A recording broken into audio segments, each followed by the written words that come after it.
Queridos alumnos, siguiendo las clases teóricas, hoy vamos a hablar del laboratorio. En esto, el pedido de química sanguínea, las proteínas plasmáticas. Pero, ¿qué son las proteínas?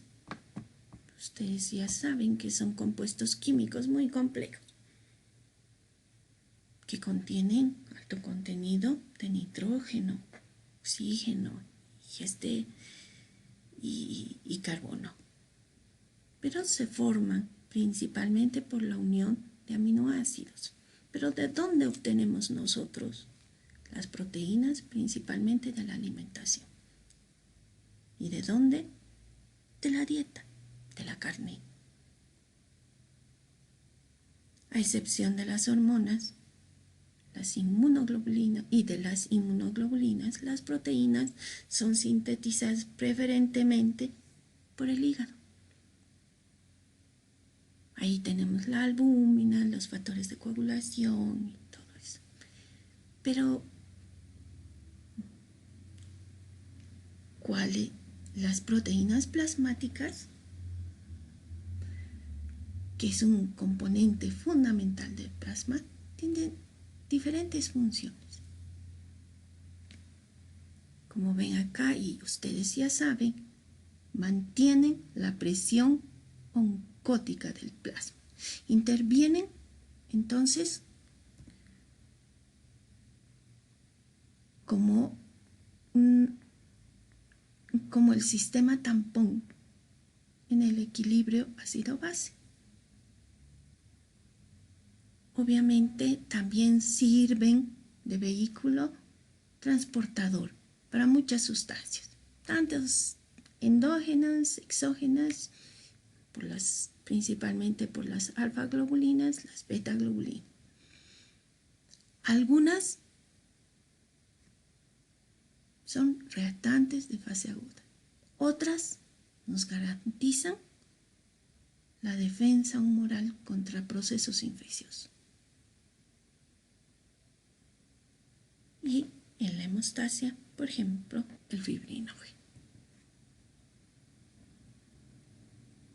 Pero los resultados proporcionan indicaciones útiles sobre algunas enfermedades que afectan la cantidad global y la composición relativa de dichas proteínas. Entonces, la cantidad global de las proteínas circulantes, ¿no?, vamos a tener por intervalos. Yo sé, a ustedes les sirve más en el adulto, pero es bueno que sepan que en niños pequeños los intervalos pueden ser más bajos y de acuerdo a su edad, ¿no?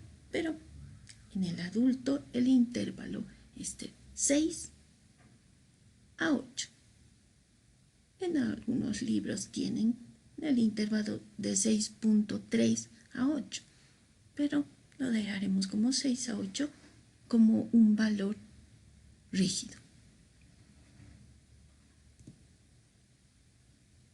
Pero, ¿en qué consiste? ¿Para qué hacemos el análisis bioquímico de las proteínas plasmáticas?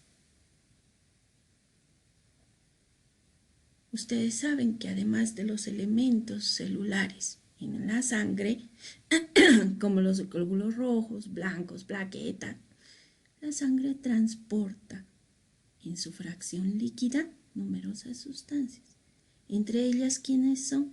Las proteínas. Entonces, los dos tipos principales, ¿cuáles son? La albúmina y las globulinas. Y eso es lo que nosotros vamos a valorar pidiendo las proteínas plasmáticas.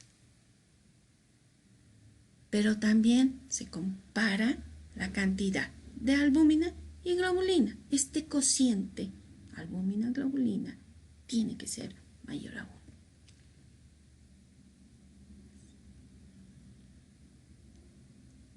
Estas proteínas son de dos tipos principales. La albúmina, que todos conocen, y las globulinas, que pueden diferenciarse en 4 grupos o fracciones importantes o principales, que los tienen acá. Estas proteínas, como otras moléculas, tienen propiedades eléctricas específicas. Y si se someten a un campo eléctrico, es posible separarlas en función de su tamaño, de su forma, de la carga eléctrica que contiene. Así obtenemos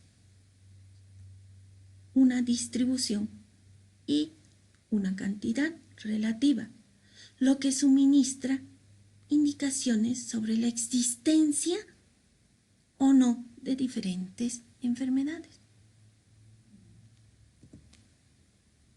Ahora, esta técnica de separar estas moléculas, por lo demás muy parecidas entre sí, se denomina electroforesis. Y esta huella gráfica correspondiente se la llama espectro electroforético. Puede solicitarse la cantidad total de proteínas, que ya hemos hablado, ¿no? También se puede pedir esta electroforesis de proteínas en orina, especialmente si los resultados de análisis de proteínas en la sangre son anormales, como la presencia de proteínas en orina es normalmente muy poco significativa. Entonces, una cantidad más elevada puede indicar, por ejemplo, la presencia de un síndrome nefrótico, como en el dibujo, que se ve más en niños, que es una enfermedad renal. Esta enfermedad renal, por ejemplo, produce una pérdida de proteínas en la orina. Entonces, si ustedes ven una alteración acá en la electroforesis, pides electroforesis en orina y podemos ver un aumento porque el niño está perdiendo, obviamente, proteínas por orina. Listo. Pero también nos sirve en el mieloma múltiple, que es un proceso tumoral en el que proliferan las células encargadas de producir gamma globulinas. Por eso se llama gamapatía monoclonal tipo 1. Listo. ¿Qué se hace antes de la prueba? Que se le dice al paciente? Porque ustedes tienen que indicarle. Nada, no es necesario que estén ayunas, no necesita preparación especial, nada. Nada. ¿Para qué nos sirve? Para el diagnóstico y tratamiento. ¿De qué? De enfermedades que afectan al hígado, porque el hígado nos da las proteínas. Enfermedades que afectan al riñón, ya les he dicho por qué. Enfermedades de la médula ósea, para descartar otras probables alteraciones. Y obviamente para el cribado de deficiencias alimentarias y gamapatías. Entonces, ¿cómo interpretamos los resultados? Iremos por el parámetro fundamental, que es la albúmina en suero. Ustedes saben que la albúmina es la proteína más importante del plasma. Se distribuye en los líquidos corporales y en el hígado. El hígado es el que nos da. La vida media es de 20 días. Su valor normal lo tienen ahí. Entonces, el uso, ¿para qué es? Para valorar principalmente ¿qué? Enfermedades crónicas, el estado nutricional y la valoración de una patología o enfermedad hepática. Listo.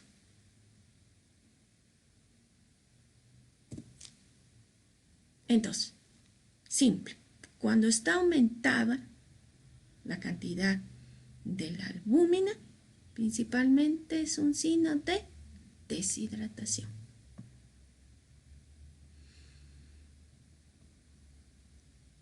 Pero puede darnos también un signo de hipergamaglobulinemias, que pueden ser monoclonales o policlonales.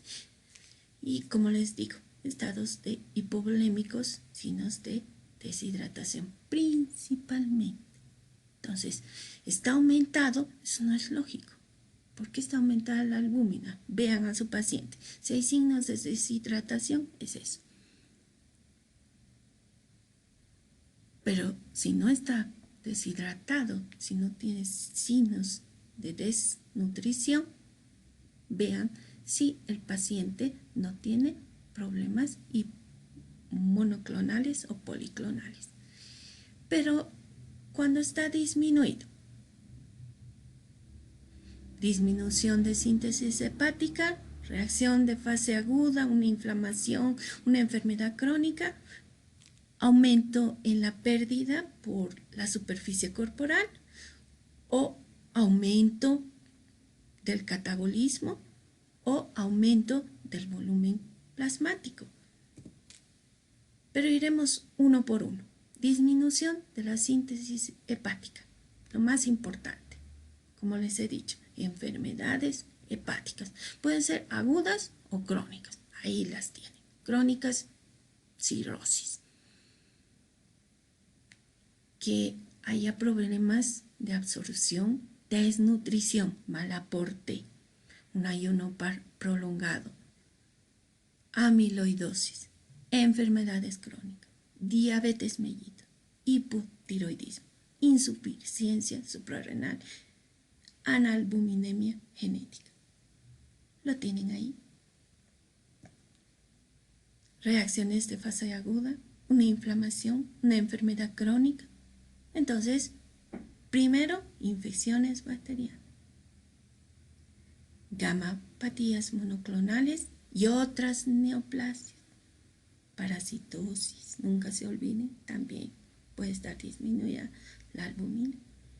Úlceras pépticas, inmovilizaciones prolongadas, los pacientes crónicos hospitalarios, enfermedades reumáticas, una enfermedad cutánea grave, pérdidas aumentadas, principalmente, ¿qué estamos pensando? Quemaduras. Enteropatías relacionadas con la sensibilidad a sustancias ingeridas, como la sensibilidad al gluten, fístulas. Tienen ahí todo que puede estar asociado a estas pérdidas. El catabolismo aumentado, fiebres. La fiebre aumenta la disminución de albúmina. Obviamente, procesos cancerosos, también preeclampsia, disminución tiroidea o hipotiroidismo, que ya habíamos hablado. Aumento del volumen plasmático, una insuficiencia cardíaca congestiva, el uso de anticonceptivos orales y el mismo embarazo. Y aquí tenemos un pequeño resumen. Lo mismo. Cuando hay disminución, cuando nos tenemos que preocupar en deficiencias nutricionales, el kwashiorkor, el marasmo, niños principalmente. Cuando hay problemas de síntesis proteica, cuando hay problemas hepáticos, pérdidas aumentadas, renales, gastrointestinales, cutáneas, pérdidas en sangre, por ejemplo en la plasmaferesis. Catabolismos aumentados, y hemos dicho fiebre, inflamación, cáncer. Dilucionales, en el síndrome de insuficiencia de la hormona antidiurética, la hiperhidratación hipotónica y en el tercer trimestre del embarazo. Un pequeño resumen. ¿Por qué? Porque es el mayor la mayor proteína que tenemos en el organismo. Pero seguimos. Para ver el otro componente, ya hemos dicho que hay que hacer con electroforesis de proteínas. Y la electroforesis sabemos que es un método de separación física de las moléculas y ya hemos hablado según su carga eléctrica. Los valores normales de acuerdo a la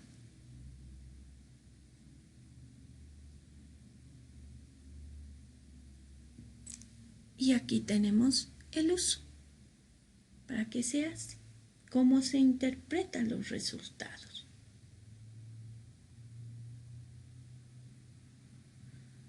Entonces, para hacer el control, seguimiento de pacientes con gamma-patías monoclonales. Vamos a hacer la electroforesis para el diagnóstico de gamma-patías monoclonales. Para ayudarnos en el diagnóstico de hepatopatías y obviamente en cualquier paciente con proteínas séricas alteradas. ¿Ves que sus proteínas están alteradas? Y hazle una electroforesis. Pero ¿cómo lo vamos a interpretar? Aquí está.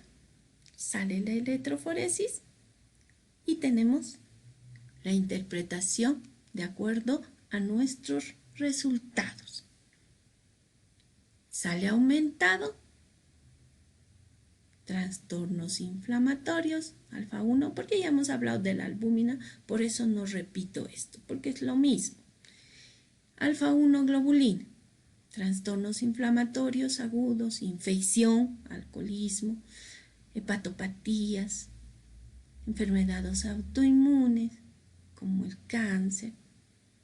Alfa 2, síndromes inflamatorios también, síndrome nefrótico, estimulación estrogénica aumentada, hemólisis, cáncer, tuberculosis. Y así, como ven y pueden leer ustedes mismos. El aumento de la gamma globulina, que está acá, que son los anticuerpos, está asociado, por ejemplo, a infecciones crónicas, enfermedades autoinmunes, algunos tipos de leucemia, el linfoma múltiple, que el linfoma múltiple es un proceso en el que proliferan las células encargadas de su producción, enfermedades hepáticas, el linfoma de Hodgkin. Pero tenemos también la disminución de estas. A nivel de la albúmina, si en la electroforesis la albúmina está disminuida, será una forma para ver la diferencia nutricional, para ver si el hígado está dañado, para ver pérdidas tisulares, pérdidas urinarias. Pero a nivel de la alfa 1 globulina, insuficiencia hepatocelular, hígado, problemas a nivel del hígado, desnutrición y uno por uno de acuerdo a la lectura que ustedes le dan. A nivel de los anticuerpos o las gamma globulinas, ¿no? La disminución del porcentaje